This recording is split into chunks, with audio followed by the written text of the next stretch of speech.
start soon, eh? Yeah, I think we're going to start in the next few seconds. Sounds good. Sounds good. Yeah, let's get into it.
Good afternoon, everyone, and welcome to SADAG's Ask the Expert session.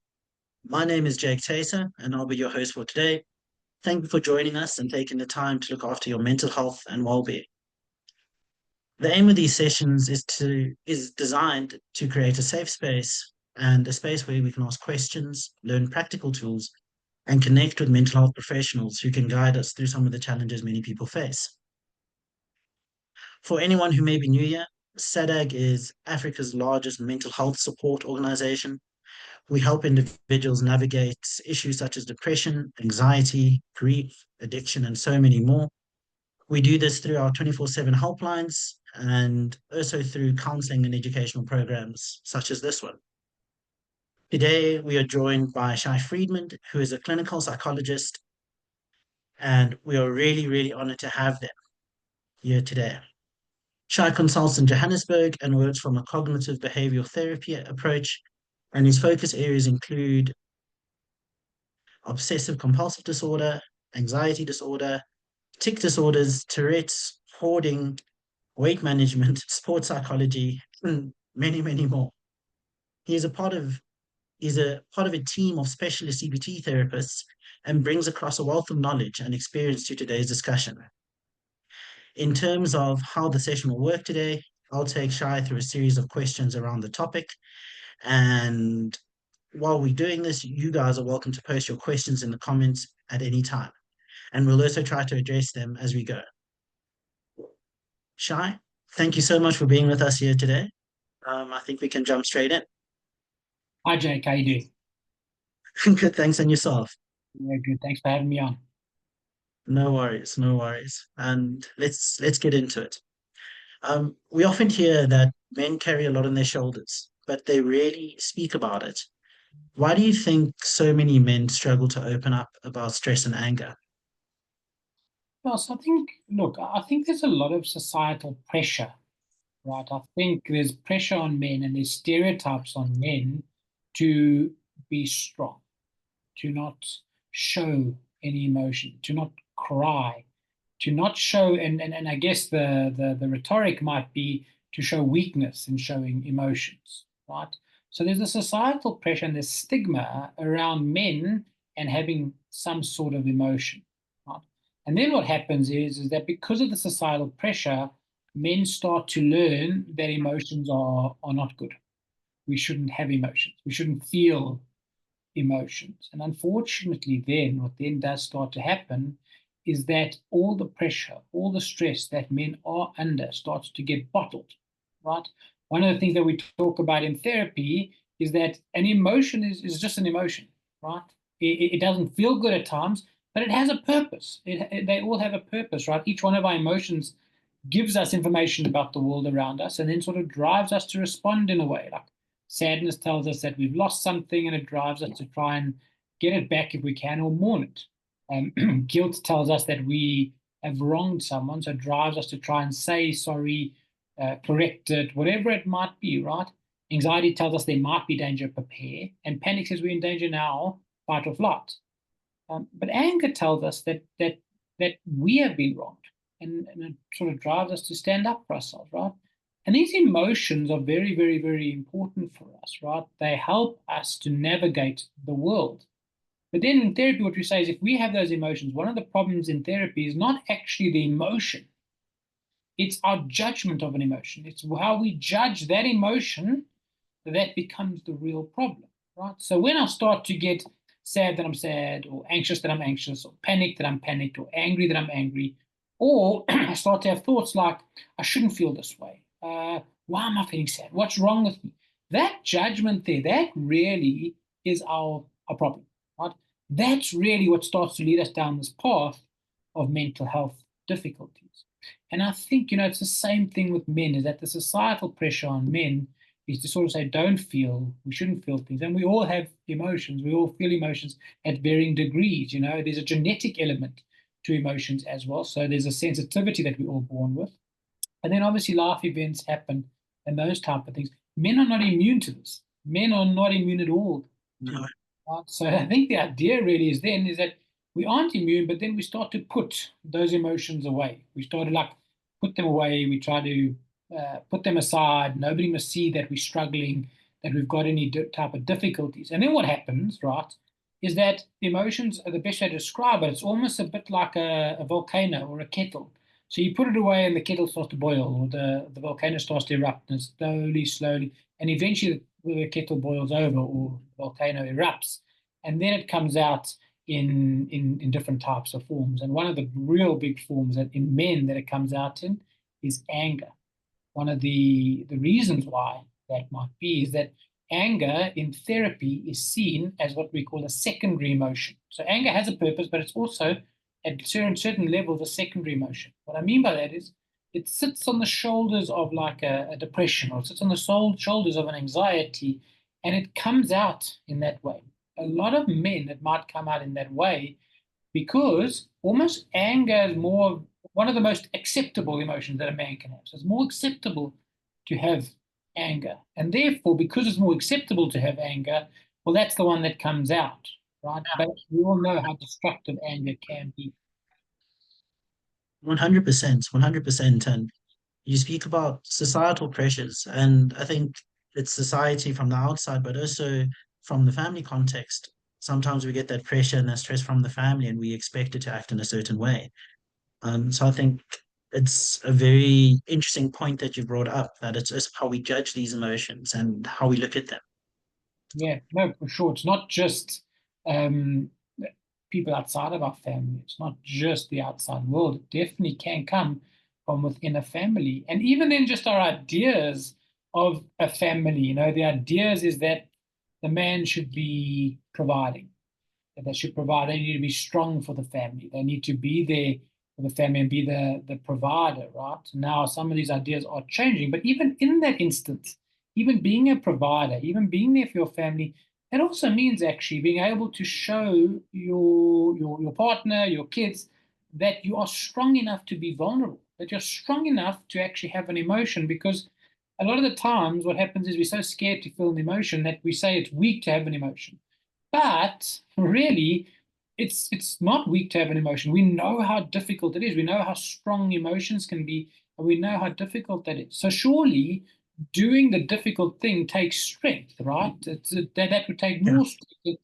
That really can guide us and our families, is the ability to show that we can be vulnerable, which shows strength. And then you might find that actually there's less anger. And then if there's less anger in you, it impacts your unit, your family unit, your friends, and everyone. But that in turn will impact back on you, that other people will actually around you will also have less anger, less anxiety, panic, sadness, whatever that might be. And then, as in a family system in particular, with our kids and partners, and that we co-regulate. So we regulate off each other, right? So you'll find in a system when one person is not regulating very well, that it impacts the rest of the system. And if we all can learn to regulate, now that doesn't mean at every single stage we're going to be great and everything's fine. We are going to go through ups and downs, right? But if generally we can regulate and we can show how we can regulate, well, that'll impact the family and the people around us immensely. perfect. Yes, I agree. And very often men tend to hold everything in. and there's all this stress, this frustration, the disappointment. When this happens, what happens internally before it all explodes? Oh, so internally, what is happening is very much now saying to you, anger is a secondary emotion. So Mm, internally, what's happening is the person is feeling stress, or they're feeling anxious, or they're feeling sad, right? And that has a physiological impact on the body. But what happens then internally, I was saying a bit earlier, is that we try and suppress that, right? But the problem is, as we suppress that, then the emotion almost fights back. It's the best way to try and describe it. It fights back and goes, well, look, I'm not going anywhere. I'm your emotion. I'm here. Like, I'm not, you can't just stop me, right? I'm not just like something that you can discard. I'm meant to be here. So then what happens internally is that the emotion starts to fight back, right? And the problem is that it's a bit like an argument. If you argue with someone, and if I argue, for example, with you, Jake, and I'll say something and you disagree with me, and you come back at me, we argue back at each other. We almost give mm, each other fuel to, and we sort of escalate like that. Right? What's yeah. the same with emotion? Now the emotion comes back, and we go, I mustn't feel that, so we fight back. And then the emotion goes, no, no, and then we fight back. And this starts to happen, it starts to escalate. And then the emotion starts to get worse and worse internally. But again, we're still trying to put it away. And then it's got to come out in some way. It really has to come out in some way. And it will come out often in men in anger, irritability, being withdrawn, these type Mm. of And you've almost led me on to my next question. What we tend to see is that some people, some men, they react differently. As you said, some men would lash out, they get very frustrated, very irritable, whereas others almost isolate themselves, or they completely shut down, they miss work, or they just don't attend the things that we would expect them to attend. Why would these reactions differ from case to case? yeah. Well, we all are different people. We all respond differently, right? And we react to things very differently. But if you think about anger being the secondary emotion, right? And if you think about it like, let's say in anger or panic, right? What happens is we have what's called a fight or flight system, right? Now, anger is the same. So what can happen is in a moment is that either a man can go into what we call a fight mode, which often comes out as irritability and anger, like I'm going to take something on, or flight, right? So what they do is they start to avoid and withdraw and go away from it. Sadness, right? Sadness, often what sadness does, it drains our energy, drains our motivation, and also makes someone then sort of withdraw and avoid. So different people will respond to a situation differently, but it really is responding out of an emotion. It's allowing the emotion to take over, and we respond almost sometimes impulsively on that emotion. And again, it is both a big issue. I think the point is a lot of people, and maybe a lot of men might say, well, I'm not showing my anger. I'm not putting my anger out there. I'm going away, right? I'm withdrawing. Now, taking a break from an emotion, trying to get a gap and go away is good. But if you're using withdrawal as a way to avoid the emotion, that's a problem. That becomes a real problem, right? And that can exacerbate. So a lot of guys will say, "Well, I'm not getting angry. I'm withdrawing." But when they withdraw, then almost they will start to withdraw more and more and more, and then it starts to impact their life. It really starts to impact them going forward. It starts to impact relationships as well because they're just not there, they're not connecting. It can impact work, they just might not be around to be at work. It can impact the kids, it can impact many, many different types of things. So it's almost going to two different extremes, right? Yeah. And the idea really would be is being able to reach a middle ground somewhere, which is really about expressing emotions, talking about it, and those type of things. I agree. I agree. And we've spoken about some of the symptoms, and also some of the warning signs that someone might be almost silently struggling, but they don't know how to say it. Are there any other sort of warning signs that we could pick up on just in day-to-day life with the people around us? Things to look out Yeah, for. I think the big thing is look out for changes in a person's personality, right? If somebody generally didn't get so frustrated or irritable originally, and now they do, that could be a sign. If somebody might be sleeping more, that can be a sign. If they're starting, if their changes in eating, and again, there might be lack of sleep also. These type of things, if there are changes in these things, those are also definitely signs. But again, right, it's also about if somebody starts to withdraw a lot more, they're not really around, they uh, they put themselves away, they start to actually do very isolated type of events. These are undoubtedly signs that somebody might be struggling. So we can see that. And then there are the other things, it's like maybe somebody who might suddenly start to drink a lot more. So you suddenly find that they're turning to different types of things to help them manage. And what might be, well, drinking's one, alcohol, drugs is another one. So sort of taking more alcohol than maybe what they would, right? Or starting to take drugs or other types of things, like getting sort of sucked in for hours on online gaming, right? Or gambling, that type of thing, or pornography.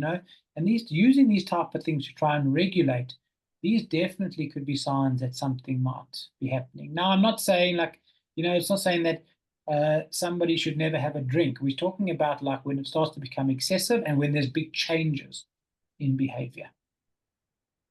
All right. And I, as we've spoken about, it's normal to feel stressed. It's normal to get sad if things happen, if things occur.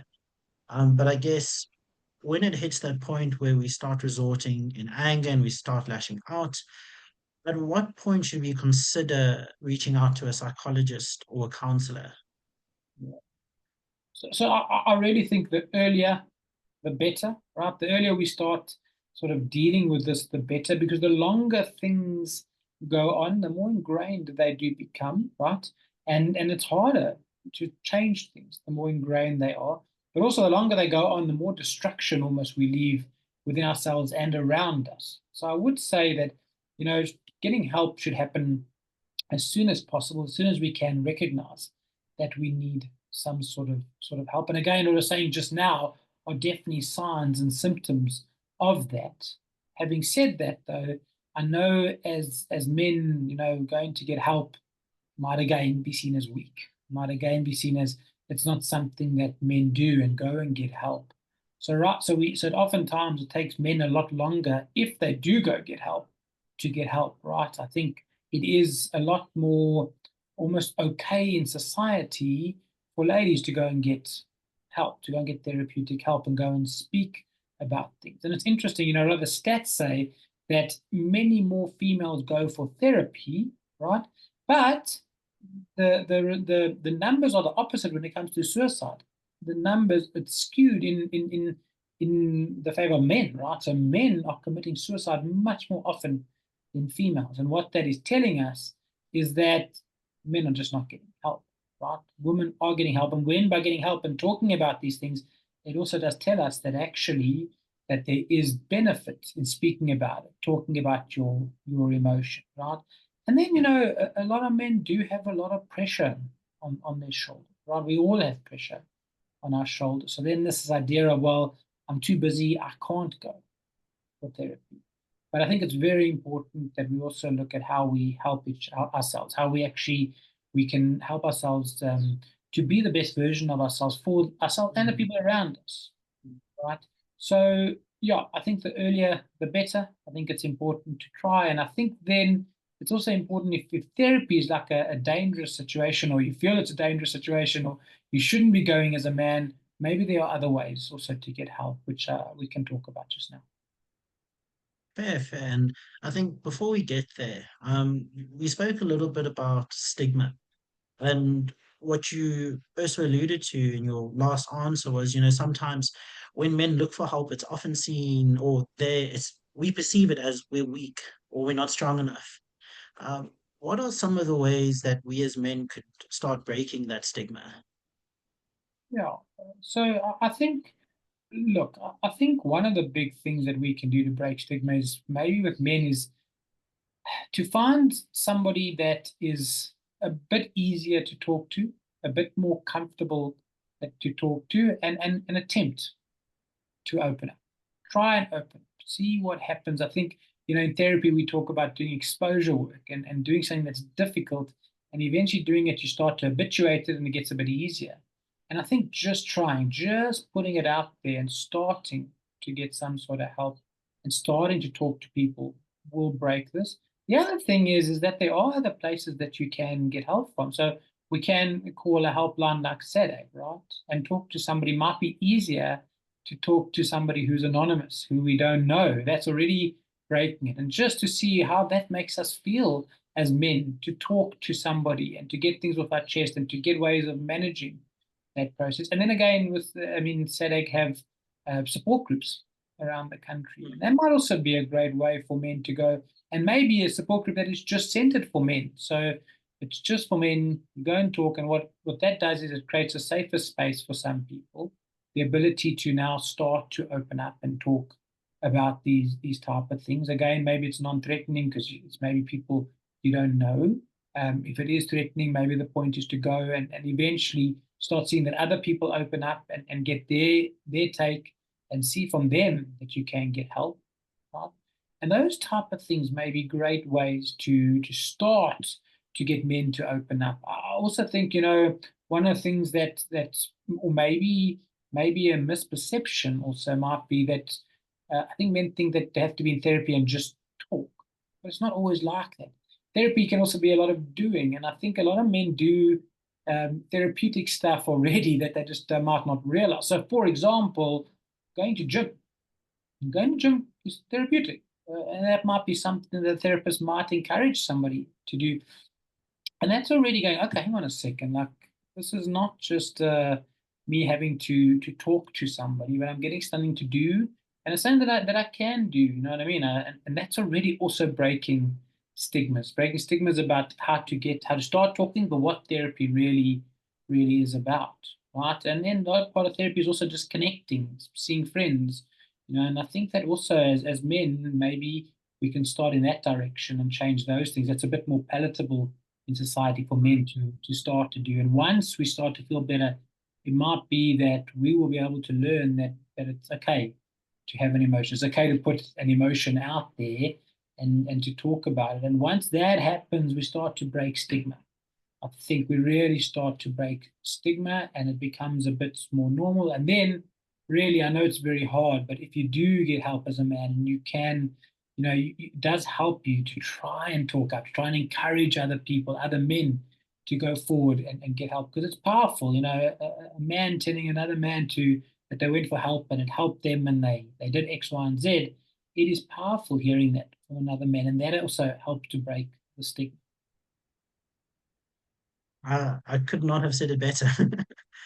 And it always amazes me how something as simple as a small conversation between two friends, between brothers, between co-workers, how that can start creating those spaces and start breaking those stigmas.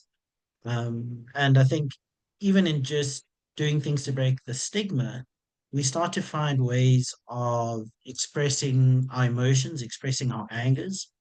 And it's done in such a conducive way that you're not seen as weak. If anything, you're seen as a bit of a role model in those situations. Um, just going back to our point, other than gym, what are some ways that men could express themselves without feeling like they losing control of the narrative or that they're being perceived as weak? Yeah. So, Jake, just before I get to that, I think you were saying something earlier about the perception, about sort of being judged. And I do think that once men start to open up, I think they'll realize how many other men are struggling. When we don't talk, we often just think it's us that's struggling. But as soon as we open up, we realize, wow, that person struggles with that. And it's similar stuff to me, or something different, but they are struggling. And we might start realize that we have such commonality, right, in this. And that also might be a way just to help with emotions, that it's not such a bad thing, that actually everyone feels. But coming back to your question now, also, I was saying gym is one way. But another way might be, I don't know, get a punching bag. Go and punch on the punching bag, right? Scream into a pillow or punch the pillow. These are good. These are really good ways. deep breathing, being able to sort of just do deep breaths into the nose, into the tummy, slowly out the mouth. It's also a good way to calm yourself. Cold showers, right? So cold showers or ice, putting ice on your forehead, on your neck, putting ice under your arm. These are good ways to manage that. I mean, even something small like when you get angry is to chew on chewing gum, like a very minty chewing gum, or gum, suck on gum. The minty flavor can also help just to manage that. And also chewing and sucking are calming. They can calm, muscle tension and release is the way that we can also calm the body down. And sucking, the best way to understand, is like a baby who has a dummy and they suck on the dummy. It's calming, right? It's soothing. So these are good ways also for men to be able to just regulate a little bit, try and regulate and do things that, might not seem so difficult, so out of the ordinary, and to get them going on a path. And then obviously, one of the biggest things really is to start talking about it, as we say. That's obviously more threatening. But I think what happens with a lot of men is that we have these emotions, we feel like we shouldn't feel them, and then we start to blame ourselves. It becomes this blame game. Whereas anger should be very like situation specific, right? So something can make us angry for that situation, but it can start to become something that's almost, it becomes the global, and we start to, oh, I'm useless, I'm pathetic, I can't control myself, I can't do these things. So if there's ways that we can manage, like the other ways, to get our anger out appropriately in the right way and to have our emotions come out in that way, it'll calm us and maybe allow us to start to have a bit of a different narrative. And then we have to force that narrative. It's like, start to think of ways to show that we can manage this and think about it, that we can deal with this type of thing. And that then comes from, again, therapy, support groups, calling SADAG and trying to link that all. But again, it can seem overwhelming for men. So start small, like start with, ice or gum or mint or punching a punching bag or going to gym, whatever it might be. Start small and work your way up. We've spoken a little bit about, or we've actually spoken a bit about some of the things we can do to help manage our stress and our anger. But I think one of the things that really stood out to me, you said, starting small. How do we navigate that conversation? How can we start having honest conversations with our friends without feeling judged? How do we start that? It's difficult. It isn't easy. I think one of the big ways is to start to talk to somebody who we feel is less threatening. If we can start with someone who's less threatening, again, that's small. That's like starting a little bit small. For some people, it might not seem small. It might seem very, very, very difficult. But that compared to, I don't know, speaking to a whole group of friends or your family or somebody might seem less threatening. For other people, maybe starting to speak to family members, right? Again, that's something that might be small. Maybe small is speaking to a support group. And I think it's about starting small like that and realizing that we can do it, that it's not as difficult maybe as we think. And what it does to us, start recognizing as men what it does to our body and does to our emotions. And if we start small like that, it can start to spiral. And again, I'll come back to it. If we do that, I think it becomes our responsibility as men to start to talk to other people and tell them what we've done, tell them what we're going through. And then another real big thing is that, sometimes the therapy and the therapy session can feel quite intimidating. And sometimes sitting down and saying to somebody, I'm feeling this emotion and that emotion can be quite intimidating. So maybe it's also about, I don't know, doing it in an atmosphere that's a bit more relaxed, going for a coffee, going for a drink, just sitting down with someone in a relaxed environment and being able to talk about these things. I think also it is our responsibility as men to also open that conversation for other people. So it's also important for us to check in, like with somebody, like, with our friends, with other people in our lives, other men, just to say, like, is everything okay? Are you all good? And I think as men, we often become fixers. We want to fix the problem, right? It's quite a stereotype and it's quite a generalization. But we often want to fix. And sometimes it's just like, are you okay? And just saying that to somebody, allowing them the space to go, yeah, like, I'm not doing okay. Allowing them to talk, I think that also is a nice small step in being able to open this process up. Perfect. Yes, I agree 100%. And I do think we are running out of time. So, Shai, just before we close today's Ask the Expert, is Mm. there what would one piece of advice be for some of the men watching today who are trying to handle their anger and stress in a healthier way? Yeah. I think the biggest piece of advice is for men to go easy on themselves, not to judge themselves too harshly, not to beat themselves up that they are feeling anger, right? That would be the big piece of advice. And then to try and do something different. Try your best to break the stigma. Go and talk to somebody, talk to someone who's non-threatening, phone SADAG, try a support group, try and get out there to break that stigma around, to talk to somebody. That'll also help break the stigma, but just to try and talk to somebody. So it's about being easy on ourselves, um, finding someone to talk to that's non-threatening, and then start doing those other things, the gym, the punching bag, the ice, the gum, the mints, all those type of things. Start there, and I think that would be the best advice, for somebody who's really starting somebody trying to break the stigma and trying to also get over dealing with severe anger. Small steps, but they go such a long way. Yeah. And I think we are coming to our end here. But Shai, thank you so much for your insight. Thank you for your time. We really do appreciate it. And I think having a space that we can talk about these things freely and openly, it is one of the steps we can take. So thank you so much for your time. For the audience, if anything that we've spoken about today is triggering or you find it that it's been overwhelming, please feel free to give us a call on our helpline at 0800 456 789, and a counsel will be in touch with you.